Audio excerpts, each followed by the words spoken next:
Hello guys, welcome to my channel A. Medical Knowledge. Here we're going to discuss about the screening for the health, fitness and wellness. ये chapter number 5 है और ये हम health और wellness की book पढ़ रहे हैं, ठीक है। और इसका रिव्यू मैं आपको दे रही हूँ कि क्या क्या इसमें लिखा हुआ है और क्या इंपॉर्टेंट कॉन्सेप्ट है और क्या चीज़ें पेपर के लिहाज से भी इंपॉर्टेंट है। ये चैप्टर पेपर के लिहाज से बात कीजिए तो इम्पॉर्टेंट है क्योंकि सारा क्लिनिकल बेस्ड है, तो वो चैप्टर एग्जामिनर ज़्यादा देता है एग्जाम में जो आपके क्लिनिकल बेस्ड हो, मतलब आपकी इन द फील्ड आपको इसका इस्तेमाल पता हो, ठीक है। स्क्रीनिंग क्या होती है? स्क्रीनिंग जो होती है चेक करना होता है पैथोलॉजी कंडीशन जहाँ पे आपको कोई सिम्टम और डिजीज़ की नहीं मिल रही, ठीक है। आपने आइडेंटिफाई करना है कि रिस्क फैक्टर क्या है इलनेस का, ठीक हो गया। ये आप उसके लाइफस्टाइल के जरिए भी कर सकते हो, उसका पोस्चर स्क्लेरोसिस की तरह तो नहीं जा रहा, फैक्टर क्या है उसके ओल्डर में, ठीक है। परफॉर्मिंग प्री वर्क स्क्रीनिंग के वर्क प्लेस का कोई स्ट्रेस तो नहीं। एग्जामिनेशन क्या होती है कि आपने क्लाइंट की हिस्ट्री लेनी है, उसका आपने बॉडी को रिव्यू किया, उसकी पैथोलॉजी कंडीशन देखी, स्पेसिफिक टेस्ट करवाए आपने और जो आपको गाइडलाइन मिली ना उससे, और फिर आपने प्रोफेशनल जजमेंट दिया रेलेवेंट क्लिनिकल फाइंडिंग के जरिए, तो आपने एग्जामिनेशन पेशेंट को किया। और स्क्रीनिंग जो आपने एक ग्लांस नज़र की और आपने देखा कि ये इसमें मसला है, उसे हमने कह दिया स्क्रीनिंग है। अब स्क्रीनिंग के बाद जो आता है वो इंटरवेंशन टू द क्लाइंट आ रहा होता है, ठीक है। इसमें आ रही होती है नॉन वर्बल कम्युनिकेशन, ठीक है। इसके जो what are the skill of non verbal communication, ये इंपॉर्टेंट आ सकता है क्वेश्चन पर, और मॉडल्स आ सकते हैं, ठीक हो गया। अब ये इंटरपर्सनल स्किल होती है, ये सेंट्रली डेवलप हो रही होती है। अब जब आपके पास कोई भी पेशेंट आया है तो आप क्लाइंट बन गए, वो आपका क्लाइंट हो गया, ठीक हो गया।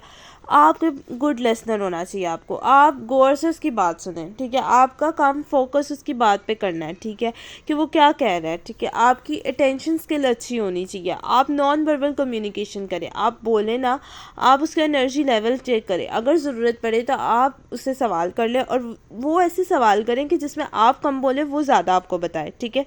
एक्टिव लिसनिंग आप उसमें करें, ठीक है। फर्स्ट इंप्रेशन जो होता है ना वो इन्फ्लुएंस कर रहा होता है आपके ऊपर। जो पेशेंट का पहला एक्सप्रेशन पड़ेगा वो ही आपने देखना कि आपका पेशेंट पे भी और पेशेंट का आप पे भी वो सारा इन्फ्लुएंस कर रहा है, ठीक है। आपने इसी में उसकी फिजिकल और मेंटल एनर्जी को मेजर करना चाहिए, ठीक है। आपका इंटरव्यू स्किल आने चाहिए, ठीक हो गया। और ये क्लाइंट सेंटर टेक्निक होती है जो कि एर्गोनॉमिक्स में भी हम पढ़ते हैं, ठीक है, वो आपको पता होनी चाहिए। देन उसके बाद इंटरव्यू के वक्त आपने उसका पोस्चर देखना है, उसका बॉडी की एनर्जी किस तरह है, उसकी बॉडी किस तरह मूव कर रही है, किस लेवल की उसके पास एनर्जी है। 70% जो होता है ना इंटरपर्सनल कम्युनिकेशन से हमें टोन ऑफ अ वॉइस से पता लग जाता है, और 38% तो उसकी हमें पता लग रहा था बॉडी लैंग्वेज से, और ये 55% तो आपने इसको निकाल लिया ना जजमेंटली। तो माइंड किस तरह की, वॉइस उसकी इन्फ्लुएंस कैसे करी है, बॉडी पोजीशन क्या, आई कॉन्टैक्ट क्या, प्रॉपर डिस्टेंस क्या है, जो कि हम आगे डिटेल में पढ़ने लगे। आई कॉन्टैक्ट जो होता है commonly powerful non verbal behaviour होता है, ठीक हो गया। आई कॉन्टैक्ट बहुत इंपॉर्टेंट होता है। ऑप्टिमल आई होनी चाहिए इंटरव्यू के दरमियान।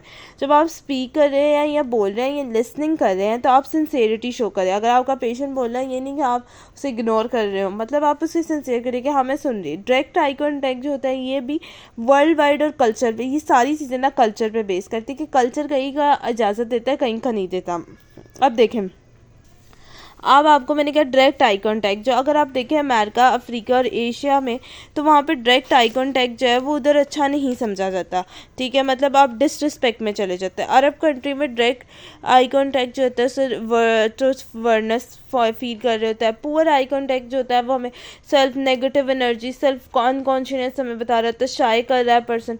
अगर आप इंटरव्यू जो सस्पेक्ट करें कि पेशेंट मेरा शाय कर रहा है, कि वो अपनी पर्सनल बातें मुझसे नहीं बता पा रहा है, तो आप एक दफ़ा उसकी तरफ देखें और फिर बाद में आप उसकी तरफ ना देखें। अगर आप ऐसे लोग कॉन्टीन्यूसली देखेंगे पहले वो शाय कर रहा है तो वो आपको आपकी बातें अपनी बातें नहीं बता पाएगा, ठीक है। प्राइवेट उसे एक कंसर्न नहीं मिलेगा, ठीक है। ड्यूरेशन ऑफ आई कॉन्टैक्ट का भी होता है कि कितनी देर की तरफ आपने देखना है। अवॉइड करें आई कंटेंट जो नेगेटिवली आपको दे, फेयर या वो डिसऑनेस्टी कर रहा है, नेगेटिव उसकी एनर्जी निकल रही है। To make interview more relax करने के लिए, उसे कंफर्टेबल करने के लिए केयरफुली स्टेयर करें उसकी तरफ। अगर आपको लग रहा है कि इसको देखे ब्लिंकिंग करें। मोर आई कॉन्टैक्ट जो होता है एक्सपीरियंस कर रहा होता है टॉपिक, कंफर्टेबल इंटरव्यू प्रोवाइड करें, स्टडी आई कॉन्टैक्ट दे, ठीक है। उसके बाद आप क्या करें कि आप शिफ्ट करें इंडिकेशन का आई, अगर आप कोई पेशेंट शिफ्ट कर रहा है, ठीक है, तो इसका मतलब कि वो कुछ याद करने की कोशिश कर रहा है। अगर वो डार्टलिंग कर रहा है अपनी आइज़ को, तो मतलब वो एक्साइटेड है, या उसने कॉन्टैक्ट लेंजेस भी लगाए होते हैं तो कभी कभार उसकी वजह से भी हो रहा होता है। अगर वो स्टेयरिंग कर रहा है आई से, ठीक है, मतलब एक ही जगह देख रहा है, तो इसका मतलब कि उसकी कोई ऑब्जेक्ट उसको प्री ऑक्यूपेशन है दिमाग में, कोई पहले ही ऑक्यूपाई है उसका दिमाग, आई फिक्स नहीं रह रही, ठीक है। फिर उसके बाद अगर वो लैक ऑफ आई कॉन्टैक्ट कर रहा है तो पॉसिबिलिटी है कि अवॉइड कर रहा है वो टॉपिक को, ठीक है, डिस्कम्फर्ट फील कर रहा है उस बारे में बात करने में। बॉडी पोजीशन भी बहुत मैटर करता है। इंटरव्यू के दरमियान बॉडी पोजीशन जो रहता है, जो आपका क्लाइंट के साथ पहला इंटरेक्शन है पेशेंट के साथ, उसमें आई कांटेक्ट के बाद आपकी देखें कि वो प्रॉपर्ली सीटेड है, आई उसकी फॉरवर्ड सेम लेवल पे, शोल्डर उसके ठीक हो गया, आर्म उसके रिलैक्स, उसका बॉडी पोस्चर ठीक है। पोस्चर इन आपको बता रहा होता है कि उसके अंदर टेंशन कितनी है, एंग्जाइटी कितनी है, ठीक है। अगर लीनिंग फॉरवर्ड है उसका बॉडी पोस्चर, तो वो बता रहा है कि उसमें एग्रेसिवनेस ज़्यादा है, स्टूप हुआ हुआ है इंटरव्यू में, मतलब वो नेगेटिव एनर्जी सारी। अगर गुड पोस्चर है तो वो बता रहा है कि वो अटेंटिव है इंफॉर्मेशन को शेयर करने के लिए। डिस्टेंस भी मैटर कर रहा होता है, तो फिजिकल थेरेपिस्ट और इंटरव्यू के ये इंपॉर्टेंट फैक्टर होता है जो हमारे पास डिस्टेंस आ रहा होता है। सम इंडिविजुअल के होता है कंफर्टेबल फील करे थे फिजिकली, लेकिन आर्म्स लेंथ तक डिस्टेंस हो हमारा तो वो फ्रेंड कहते हैं ठीक है। लेकिन अगर साउथ यूरोपियन की बात की जाए तो वो बिलीव करते हैं कि टच जो एक्सेप्टेबल है, लेकिन नॉर्दर्न यूरोप में जाए जहाँ पे इंग्लैंड फ्रांस वगैरह होता है वो नहीं पसंद करते हैं, ठीक हो गया। फिर गेस्चर्स होती है, ये मूवमेंट ऑफ बॉडी पार्ट होते हैं हैंड हेड की आइडिया और मीनिंग देते वक्त, ठीक है। अक्सर उगान हम कर देते तो हम इससे हाँ नहीं भी एक मतलब निकाल देते।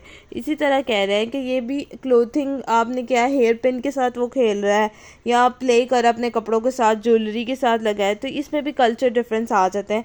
कि फॉर एग्जांपल अब जापानीज़ मैन जो होते हैं वो अपने हेड को बैकवर्ड लाते हैं, ऑडिटेबली सक केयर करते हैं और तीत का सिग्नल दे के कहते हैं तीत को ज्वाइन करके वहाँ से एयर को सक करते हैं, तो इसका नाक से एयर को सक करके ना निकालते हैं, तो वो इसका मतलब नो होता है। अब मुझे नहीं पता है कि मुझे समझ नहीं लग रही तो मैं अपना हैंड को बैकवर्ड करूँगी, अपने फेस की तरफ आर्म को आउटवर्ड ला के कहूँगी, या मैं अपने हाथ को उठा दूँगी कि मुझे समझ नहीं लग रही, ठीक है होगा। ये सारे एक्सप्रेशन कल्चर डिफरेंस पे आते हैं।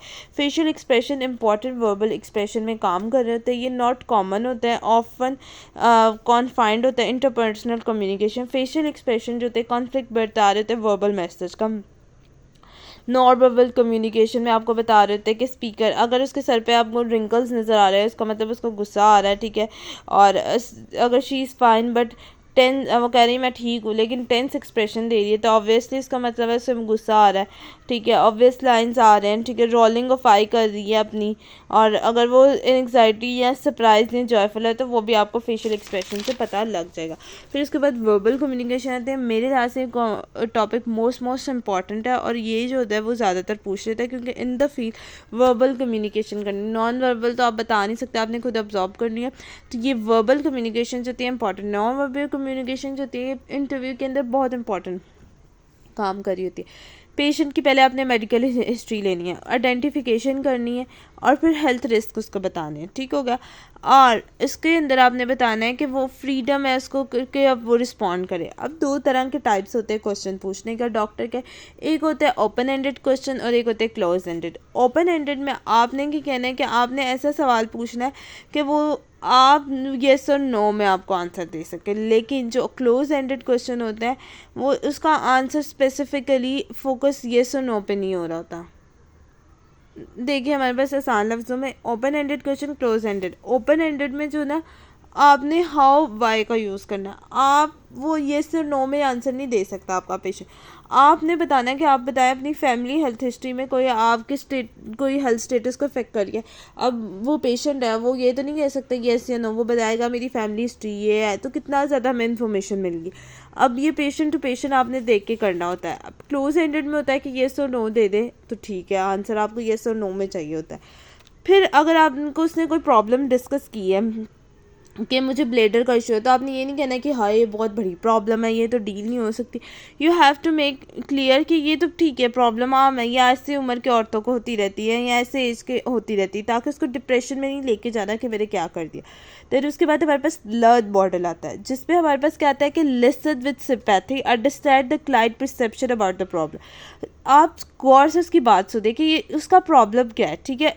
फिर ई से एक्सप्लेन करें अपना परसेप्शन इस प्रॉब्लम के बारे में, एक्नॉलेज करें जो आपकी डिफरेंस और सिमिलैरिटी उसके अंदर जो आ रही है, रिकमेंड करें अपना कोर्स ऑफ एक्शन, फिर निगोशिएट करें एग्रीमेंट को, ठीक है, डिस्कशन में लेके आए कि अच्छा ये है तो ये है, एक्टिव लिसनिंग होना ज़रूरी है, ठीक है, पर्सन के साथ emotional feeling but who wear use करें, एक स्पीकर फ्रेमवर्क रेफरेंस दे उसको, ठीक है, पैटर्न के एक्सप्रेस कर सके अपनी अगर वो कह रहा है कि मुझे दर्द हो रही है और वो फोर्सफुली फिर भी स्माइल करी जा रहा है नहीं हो रही, तो इसका मतलब उसको पेन हो रही है, आप फुल अटेंशन दें, ठीक है, वर्बल और नॉन वर्बल एग्रीमेंट उसके साथ करें, ठीक है, इनवाइट करें उसको, इन्फॉर्मेशन उसकी क्लियर करें, ठीक है, कि उसको क्या इलेबोरेट करें मुझे ताकि मुझे इन्फॉर्मेशन शेयर हो, कॉम्पिटेंशन इंक्रीज करे, सेंस ऑफ एश्योरेंस दे, ठीक है, फिर उसके बाद अपीयरेंस, टाइमलेस, रिस्पेक्ट उसको आपने दे दी है, बिहेवियर एथिकली भी, ठीक है, क्लाइंट स्पेसिफिक टेक्निक यूज़ करे, ठीक है, इंटरव्यू क्लाइंट को पेंसिएट करे, वेल ऑर्गेनाइज स्पेस हो, अगर कोई उससे प्राइवेट बात करी तो आपके पास एक अलहदा सा कमरा हो जिसपे आप उसकी बात को बहुत क्लियरफुली सुन सकें। फिर उसके बाद आता है मेंटल हेल्थ। मेंटल हेल्थ जो होती है वो अफेक्ट कर रही होती है हमारी हेल्थ को डायरेक्टली इनडायरेक्टली, मल्टी फैक्टर्स इसके आ रहे होते हैं मेंटल हेल्थ के, हमारी मेमोरी के, हमारे इंटरपर्सनल रिलेशनशिप के,